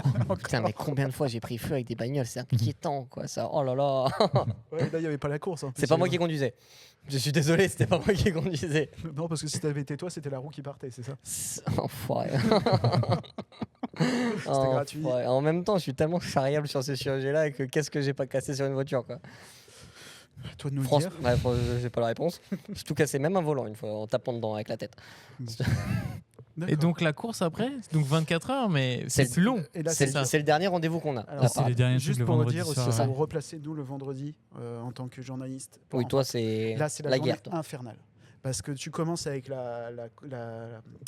la conférence de presse officielle de la CO, où en général, ils te font des annonces, c'est 9h45. Ok, je suis pas invité à ça. Tu pars tôt le matin de chez toi, tu pars à 8h, tu sais que la journée va être très très longue parce que là tu pars, comme tu sais aussi que c'est ton journal qui va être le plus vendu, bah, tu fais un truc un peu plus. C'est ton journal le plus vendu le vendredi. Ouais, le, Ok. le journal du samedi Du matin. samedi matin. Donc tu le prépares le vendredi. Et tu sais qu'il va falloir faire quelque chose de vraiment huppé. Alors tu as travaillé toute la semaine pour l'avoir normalement, mais tu as la fatigue accumulée des essais où tu as fini à minuit tous les soirs. Et tu as cette conférence qui commence à 9h45 et là t'enchaînes avec tous les médias teams. T'as gardé des sujets Ouais, il y en a ouais, quelques dans fois, la semaine. On essaye, ouais. Tu vois, notamment, il y a un sujet dont je ne parlerai pas, mais c'est mon thème redondant. Pour cette année. Mais comme je n'ai pas le droit d'en parler, je n'en parlerai pas. Yes. Voilà, puisque ça vous fait beaucoup rire, monsieur Aubry, je n'en parlerai pas. Je vois pourquoi tu dis ça, tout le monde rigole à cette table. Je vous laisserai en parler vous-même. Et donc, ouais, il y a des sujets comme ça qu'on a mis de côté, au frigo, comme on dit. Et puis, mais c'est vraiment une journée en enfer. Et là, si tu veux avoir toutes les infos avant la course, t'essayes d'être à tous les team meetings. Si mes souvenirs sont bons, le vendredi midi, il y a les burgers chez Cadillac. Avant, c'était chez Corvette. Ça, par contre, on est super Moi, je content. trouve que depuis le début du podcast, là, parler du Mans, il y On a quand parlait même beaucoup de beaucoup de De bouffe. boissons. C'est un enjeu. Gabi a parlé beaucoup de bière, beaucoup de bouffe aussi. C'est un enjeu majeur. C'est ce nouvel vraiment roman. c'est la base du sport. Quoi, On j'ai n'a pas l'impression. encore parlé du bar Michelin. Il y a un Ça bar sera pas- chez Michelin. Il y a un bar Michelin. Ah bah tu vas découvrir ça. Moi, je pense qu'en tant Pardon qu'équipe et en tant qu'ingénieur, et je manque une partie de l'événement. Là, je C'est partage clair. pas du tout cette partie-là de C'est l'épreuve. clair. hein. Je vous annonce l'année prochaine ma rédaction pour les 24 heures du Mans. Ils vont tous venir pour le bar Michelin. C'est et un le book restaurant. culinaire. Bouchon et pneus, on va l'appeler le truc aussi. Mais non, en fait, t'as un petit bar. En fait, c'est Michelin te propose des boissons, puisque à part de l'eau, tu peux boire de l'eau au lavabo. En gros, tu vas chercher, tu remplis ta gourde, mais ils font boissons fraîches. Tu as du coca, des grenadines, des choses comme ça. Ouais, Super. attention au CSA. hein. Et pas le reste. et pas le reste. Et pas le reste. C'est ça, j'adore le petit coup de tête. Ouais, La ouais, mettra ouais. derrière. Mais non, c'est une grosse Notre journée. vendredi, il est quand même particulier. Et on a une tradition, sachez-le, à West, et ça fait 40 ans que ça dure, c'est que le vendredi soir, avec l'équipe, on boit un whisky. Un fond de whisky, mais on boit un whisky, sachez-le. C'est des petites coulisses, mais depuis que je suis à West, tous les ans, on a fait une. Juste un doigt. Hein. Juste un doigt. Ouais. Juste un Attends, doigt. mais c'est où Enfin, whisky d'abord. Juste Vous un le doigt. buvez où On a en fait l'hôtel où sont nos photographes dans le centre-ville. Et voilà, on s'arrête chez eux. Ok. Le petit whisky. C'est quand même une vraie tradition, là, ton truc. Là, Ah ouais, non, mais je ne ça savais pas fait, ça. mais ça fait au moins 40 ans que ça dure. C'est vrai que Bertie, toi, je pense que ton vendredi, il ressemble pas à ça. Ah non, moi, le vendredi, les mécanos et le reste de l'équipe commencent assez tôt, finissent assez tard. Ah, d'ailleurs, il y a une anecdote, mais Jota, en C'était 2017, quand ils finissent deuxième au général et qu'ils gagnent en LMP2, Deuxième les et troisième au général. mécanos se lèvent le vendredi matin pour démonter la voiture, la remonter, et vont se coucher le dimanche soir. C'était la Donc, ils ont première fait- année des Eureka, Ouais. 07. Donc, ils ont fait nuit blanche le vendredi soir, et donc ils ont commencé le 24 heures du Mans en ayant déjà fait Une une nuit 24 heures le jour d'avant. C'était pas l'année où tu avais des problèmes de démarreur sur les Oreca? Tu sais, C'était t'étais obligé de Sur la 2017, rébellion, si, sur la ils avaient rébellion, fait un mais pas trou, sur la Jota. Ouais. Ouais. Donc voilà, pour l'équipe, c'est assez C'est fatigant hardcore, aussi. ça. Parce que donc, les mécanos, après les 2 séances d'essai du mercredi et du jeudi, démontent la voiture, pas entièrement, mais une bonne partie. Analyse et essayent de regarder s'il n'y a pas de problème, pas de pièces cassées, remontent tout et règlent la voiture pour le jour de la course. Donc ouais, c'est beaucoup de boulot pour eux. Ouais, gros travail. Et donc tu vois, on parlait tout à l'heure de la fatigue accumulée. Là, normalement, tu arrives le samedi matin. T'es déjà Si cuit. tout va bien, t'es cuit, ouais. T'es déjà cuit. Mais c'est ce qu'on disait dans la voiture ce matin avec Gabriel, c'est que maintenant le start il est à 16h. Ouais. Et que du coup, en fait, ça rend la journée encore plus longue parce Il que. a toujours été à 16h. Non, c'était plutôt Non, avant. mais de base, ouais, mais Ouais, la vraie c'était histoire 16h. du Mans, c'est toujours été 16h. Quand on roulait ensemble, c'était 2004. C'était 14 À heures. 14 heures. 15h30. C'est ça, à 14h30. Ça- Après, ça a ça a reculé glissé au fur et à mesure. Il y a eu une année avec c'était l'année du Covid où le départ a été donné à 13h. Ouais. Ah bah on était contents. Et il pleuvait en plus. Quelle horreur. Mais tout ça veut dire que du coup, en fait, donc tu te réveilles le samedi matin, donc tu es déjà fumé. Et le start, en fait, il est à 16h, donc c'est quasiment, j'abuse, mais c'est quasiment en fin de journée. Ouais. Disons au milieu de l'après-midi, mais T'as fin des bonnes d'après. journées de travail, toi. 16h, fin de journée. Non, mais tu vois ce que je veux dire, genre, je veux dire, c'est loin dans la journée. Ouais. Et du coup, donc, tu as toute la nuit, etc. Donc, tout ça, tu dors pas. Et le dimanche matin, bah, en fait, le finish, il est à 16h. Donc, tu vois, je veux dire, c'est loin dans la journée. Et du coup, quand tu vois le jour à 6h qui se lève, tu dis, OK, c'est bon, là, on est sur la fin de la course. En fait, pas du tout. Il reste le plus dur à faire. Et tout le sprint final pour vous et pour nous aussi, dans un sens où il y a encore tout à Mine faire. de rien, ton samedi, au final, tu commences à 16h la course, mais vous arrivez à quoi, ingénieur, équipe, vous arrivez à 9h. Je crois qu'on aura le réveil à 6h ou 6h30. Donc ouais, t'es à la piste à 8h, quoi, un truc genre, 7h30, 8h. 7h, ouais. 7h30, 8h, t'es à la piste. Tu roules pas, enfin tu commences pas avant 16h, mais bon, t'as les chauffes, t'as le dernier briefing Et le warm-up, matin. il est à Warm-up 12h30. à midi. Warm-up à Midi, midi, donc tu as la chauffe du warm-up, tu vas avoir le briefing le matin avec, avec les pilotes et le dernier briefing. Donc ouais, ta journée, elle commence Et à 9h30. après- Quoi. Après, elle commence plus tôt, mais de 1, on l'attend toute l'année. Oui. Et de 2, donc tu as une espèce d'extra énergie que tu sors de tu sais pas d'où pour la tenir. Et de 2, bah, comme tu dis, il y a énormément d'étapes. C'est-à-dire que tu as le warm-up à midi, mais avant ça, bah, tu as la chauffe, et avant ça, tu as d'autres trucs. Ensuite, tu as Ça se met en place. Ouais. le grid walk qui dure 2 heures Longtemps. au lieu de 1 heure, il me semble. Enfin, il est plus long. Même plus, je dirais 3h. Ouais. Il est plus long que les autres. Je crois Quoi. que le Donc en fait, il se passe pitwall, plein de il trucs. ouvre à 13h. Et la course, c'est 16h. Donc il y a 3 heures. Pendant 3 heures, la voiture, elles sont sur la grille de Ouais, départ. voilà, 3 heures. Et puis Donc, même, t'as un grid walk avant, je pense, ou alors t'as les catégories. Ouais, Pardon. il y a d'autres courses. T'as les hein. catégories support qui font leurs courses. Et je me rappelle que j'étais dans la voiture pour les tours de mise en grille et j'avais encore les spectateurs à côté de moi sur la prairie. Et là, tu fais, mais c'est un bordel, ça mais n'arrête attends, pas. mais les depuis 9 heures. catégories support, elles roulent à des heures, mais pas possible par contre. Aéro. Oui, Elles ils ont roulent pas des bonnes hyper journées. tôt le matin. Oui. Ouais, mais en même C'est- temps, Mais c'est une tu- folie. Tu roules sur le circuit du Mans. Ouais, tu roules. combien ça, de fois c'est tu une peux folie. rouler sur le circuit de la Sarthe, ouais. T'es en Super Trophéo ou LMP3 en road tout le Mans et tu roules sur le circuit de la Ferrari. Sarthe. En fait, Ferrari Challenge. Il y a eu une année de Fun Il y a Cup. Fun Cup cette année aussi, c'est vendredi, je crois. Il y a C'est cette vrai année, la Fun Ouais, Cup Il y a une course ça J'ai- roule le vendredi. Ah bah c'est peut-être ça que je devrais faire moi. Hmm. Moi je vais m'amuser. Ouais. Ouais, on fait une Fun Cup 3e relais l'année prochaine. Vendu. Allez, Allez. signé. Faut un peu de vue, non? Faut qu'on fasse Ouais. un peu de vue. Ouais, un peu de vue. Mon ingénieur, c'est bon, Vous- t'inquiète, vous la savez ce voiture qu'il elle vous va reste aller. à faire. Hein. Là, on va faire un Patreon. Partager, le pouce bleu, tout ça, tout ça. La cloche. Donc on est samedi matin, on est tous cramés, le départ est donné. Là, je pense qu'on a tous des plannings très très différents en termes de gestion. Pour le pilote, vous, le plus gros a été fait, je pense. Moi, le truc qui est le plus drôle, c'est que le samedi matin, il y a beaucoup de pilotes qui dorment sur le circuit. Donc en fait, moi, à partir du pesage, je dors soit dans un bungalow, soit dans un camping-car à l'intérieur de l'enceinte du circuit et j'en sors jamais. En fait, je sors pas de l'enceinte du circuit pendant 12 jours. Et le matin, tu te lèves le samedi matin, tu vas prendre ton petit déj à 7h, 7h30, et il n'y a personne. Il n'y a pas de bruit. C'est calme, tu vois. Tu as ce sens de Il n'y a pas calme. les LMP3 Non, ça, le premier truc qui te réveille, en général, c'est le mercredi ou le jeudi. Bruno Vandesti qui est bonjour et bienvenue sur le site. Toi, t'es en train de dormir, tu te dis, mais s'il te plaît, 1 heure encore. Et tu te lèves le matin, il n'y a pas de bruit. Il n'y a pas de bruit. Tu prends ton petit déj et tu vois tous les matins un peu le circuit s'éveiller, l'effervescence prendre, et surtout le samedi où là, tu vois une marée humaine rentrer partout. Et le truc, progressivement, en fait, il se construit, et ça fait un peu effet boule de neige à un moment où si tu sais pas te mettre dans ta bulle et te protéger, bah, tu te fais emporter par ce truc-là. Bah nous, on a beaucoup de représentations. On fait souvent on a souvent allé sur l'équipe. Moi, je sais que j'ai fait 2-3 fois le plateau de l'équipe, le plateau de France Bleu. Enfin, on fait beaucoup de représentations, nous, le samedi. Il y a le grand rédacteur en chef de Ouest qui vient, donc c'est l'occasion aussi de débriefer un peu sur la semaine. Donc, on a un peu de représentation, et c'est vrai que c'est long. Et s'il y a une autre tradition qui est assez amusante du samedi matin, c'est que j'amène le Ouest France pour Hugues de Chonac.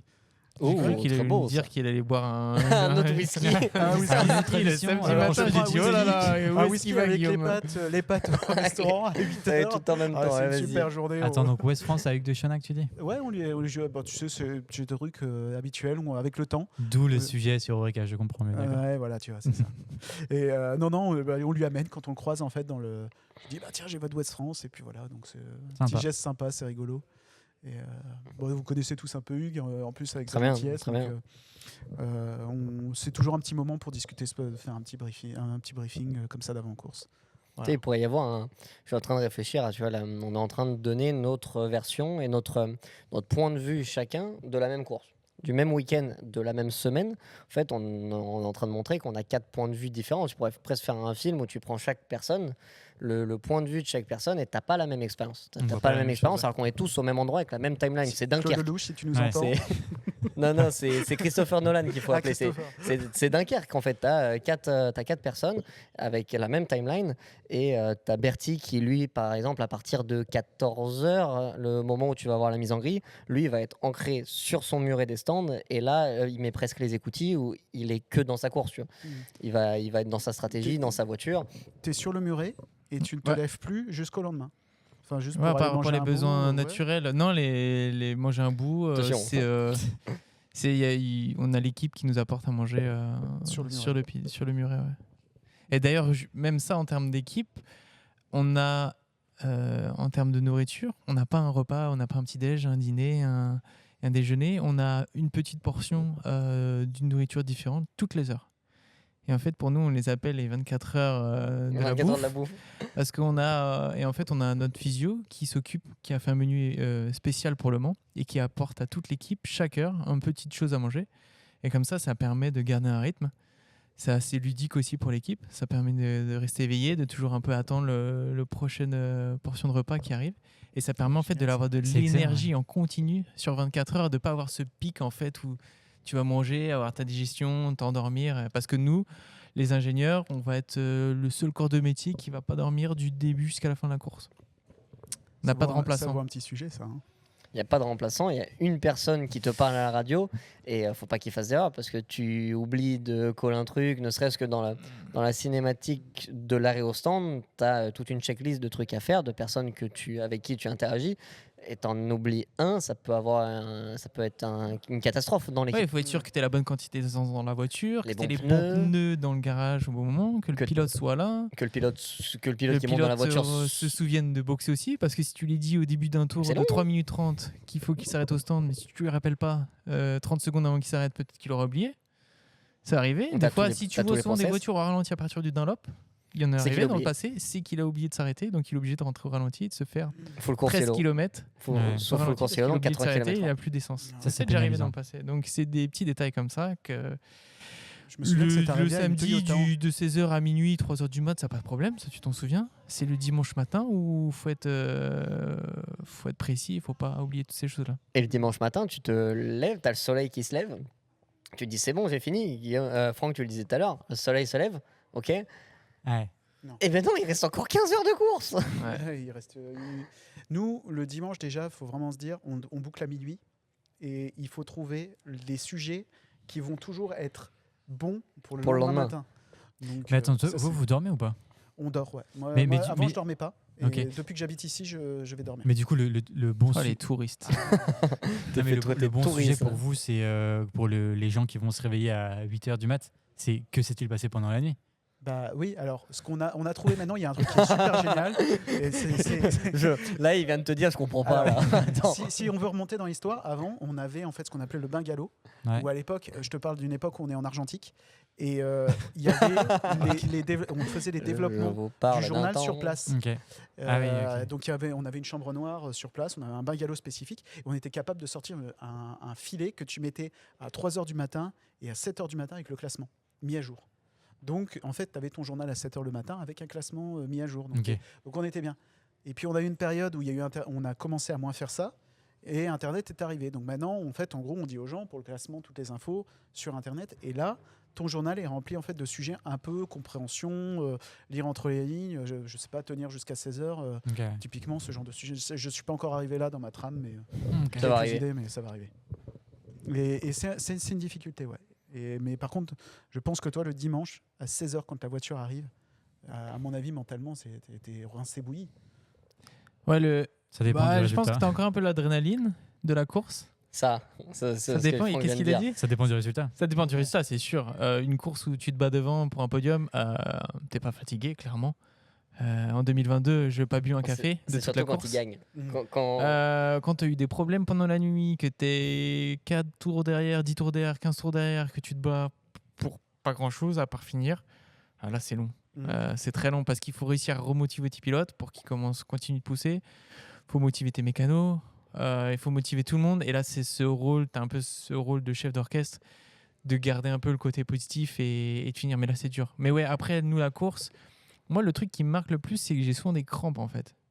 Au niveau jambes, parce que tu es assis pendant 24 heures. Tu te lèves jamais? Tu n'es jamais debout dans la. Tu te lèves un petit peu, mais c'est vrai que tu bouges pas beaucoup. Et c'est vrai qu'après, bon, on mange, on boit, mais ton corps, il prend quand même un sacré coup derrière la tête, quoi. Physiquement, c'est quand même. T'es pas adapté à faire des journées de 35 heures debout.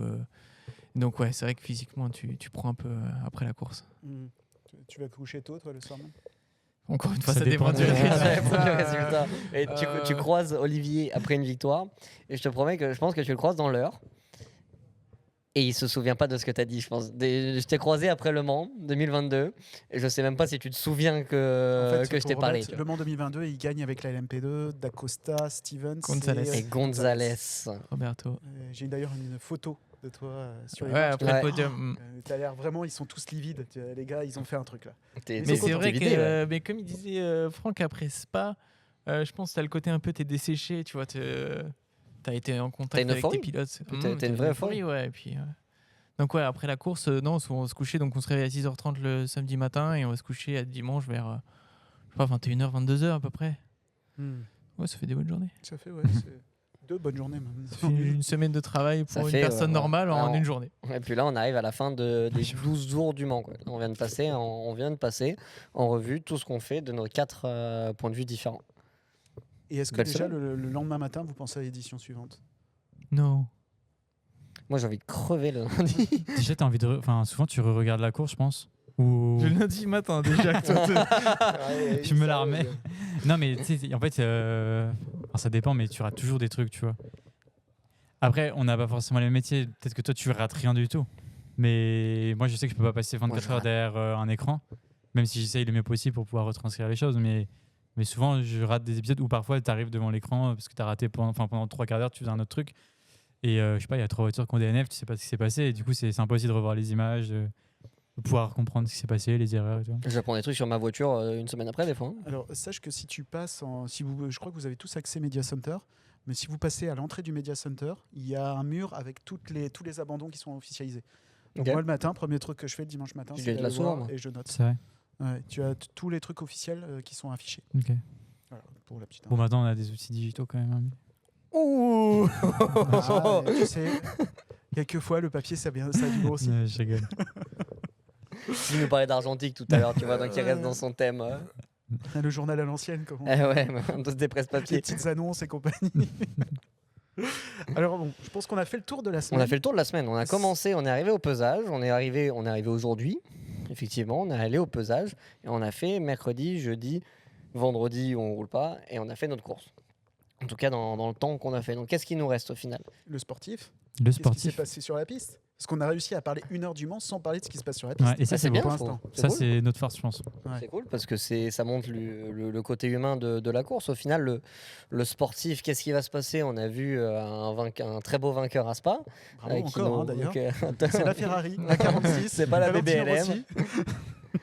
On a vu des Ferrari encore rapides, mais qui, pour le coup, malchanceux pour ce coup-ci. Je vais pas dire qu'ils ont mal géré leur course. C'est pas tourné à leur avantage, mais c'est le sport auto et ça fait partie de ça.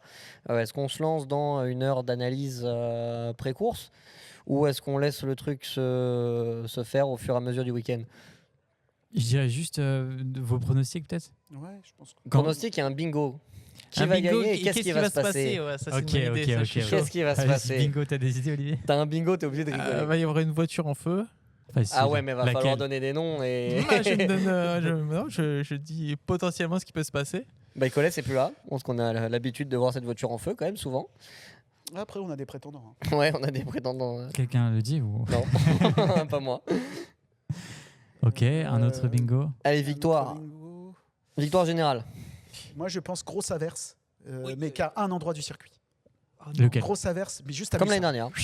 Comme Tu l'année vois dernière. Ouais. Comme l'année dernière à l'entrée des portes. Ok. Ouais, c'est ça. Entre deuxième chicane et Indy, ça pleut. Mais ça pleut, le circuit est inondé.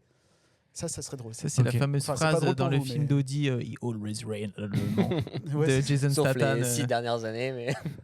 Donc il pleut. il pleut, Une mais qu'à voiture un en endroit du feu. circuit. Une voiture en feu, ouais. Un accrochage multiclasse. Ouais, ok. Ah, et l'année dernière, je m'en rappelle pas énormément. Je mise encore sur beaucoup d'accrochages ou de fautes cette année, par contre. Ah, ce matin, tu parlais de l'agressivité. Ouais, justement, je parie sur pas mal d'erreurs de pilotage, pas forcément sur des accidents, mais sur des mecs qui vont aller mettre un peu trop d'engagement sur un dépassement et sortir tout seul, ou des bacs à gravier comme on a vu l'année dernière. L'année dernière, on a vu une course, pour moi, j'ai jamais vu un niveau d'agressivité sur la piste aussi élevé. Pour moi, c'est parce que c'était les 100 ans. On nous a fait 12 mois de teasing sur cette course-là. On nous en a parlé tous les jours. Les 100 ans, c'est la course à gagner, c'est la course du siècle. S'il y a un Le Mans, il faut gagner, c'est celui-là. Et du coup, dès le début, j'ai trouvé l'agressivité sur la piste qui était vraiment énorme. J'ai vu des mecs faire des fautes qu'ils n'auraient pas fait il y a 2 ou 3 ans. Ouais, mais Moi, je là où mets je suis beaucoup pas là-dessus, d'accord tu avec toi, Gabi, c'est que je pense que c'était aussi la première année où il y avait Autant autant, de de voitures en classe Rennes. Ouais. Dans le jeu. Et avant, en encore fait, plus. il y avait, des fautes dans- Toyota et Peugeot, il y avait Toyota Il y a eu des fautes dans et... Toutes les catégories, hein. Je parle Rebellion. en P2 parce que je les ai vus. T'as Daniel Kiat qui pulvérise la caisse, t'as Ben Barnico, deux C'est- gros C'est pilotes. le torpedo aussi. Ouais, Ben qui torpille Bonne référence, bravo. qui torpille la voiture de François avec un joli Franck Paradiso sur le côté. Rip. T'as eu pas mal d'erreurs. Je pense que ça va être pareil cette année. Je pense que ça va être pareil. Après, Même aussi le peut-être un Mans, peu en plus fait, fort à surtout. cause du fait qu'il y a C'était pas 23 comme ça il y a voitures. 3 ans, tu vois. Juste il y a 3 ans. Ouais. C'était pas comme Ouais, ça. mais c'est le plateau qui devient énorme. Donc, Parce que les là- pilotes de P2, ils veulent faire leur, Ouais. ils veulent impressionner pour être en hypercar. Ouais, mais on a toujours voulu prouver depuis 2018. On est tous là pour passer dans la catégorie Ouais, du tu vois, dessus, mais il y avait moins de voitures. Là, il y a 23 hypercars. 23 hypercars. Il y a C'est- moins de P2 par mais contre. c'est On énorme. était Bah ouais, passé mais de 24 15 P2 à 16, si je ne me trompe pas. LMP2 cette année. Est-ce que ça va faire qu'il y aura un peu moins d'accidents de la part des P2?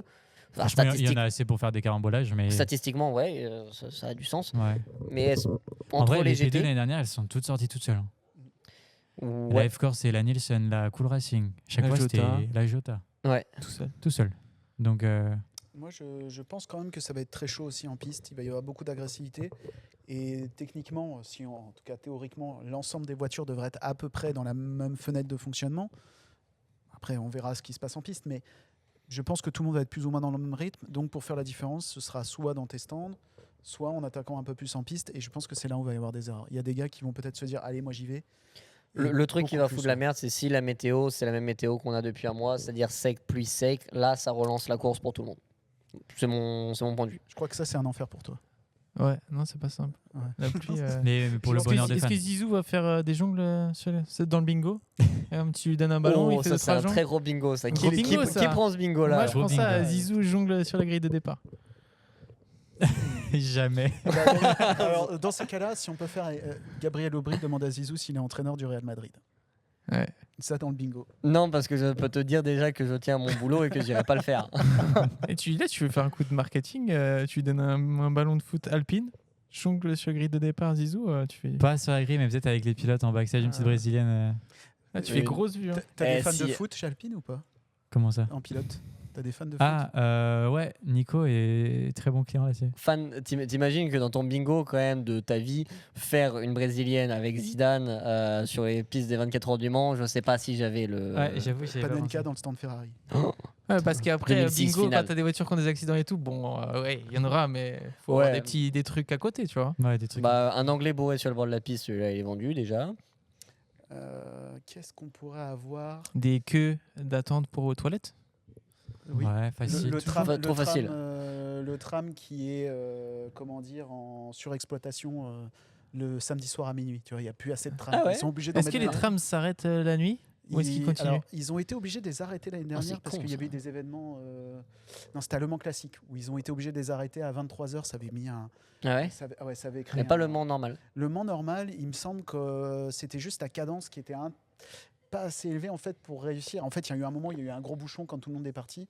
Tout le monde Et va après, se coucher. mais Ouais. ça tournait. Ouais, il me semble que ça tourne jusqu'à 2h du mat. Au moins. Ok. Ouais. Là-dessus, la ville fait vraiment des gros efforts. Ouais. Bon, bah, on a Zinedine Zidane qui fait des jongles avec les pilotes chez Alpine. On a une voiture en feu. La pluie, un endroit Mais localisé. qu'est-ce qui se passe de Bruno Van de Stick? Je suis désolé, mais celle-là, je suis Ah. obligé de la mettre parce que sinon, t'es pas 24 heures du Bruno Mans. qui crie. Mais Voilà. qu'est-ce qui se passe? Mais qu'est-ce qui se passe? Un mec qui rentre au stand avec une voiture mais totalement déglinguée, tu te demandes comment elle roule et il arrive jusqu'au bout. Bah oui, Ouais. c'est le Et- Mans, quoi. Et la caisse repart. C'est le Mans. Ouais, mais des fois, tu sais, il y a des gars, ils laissent la voiture et puis.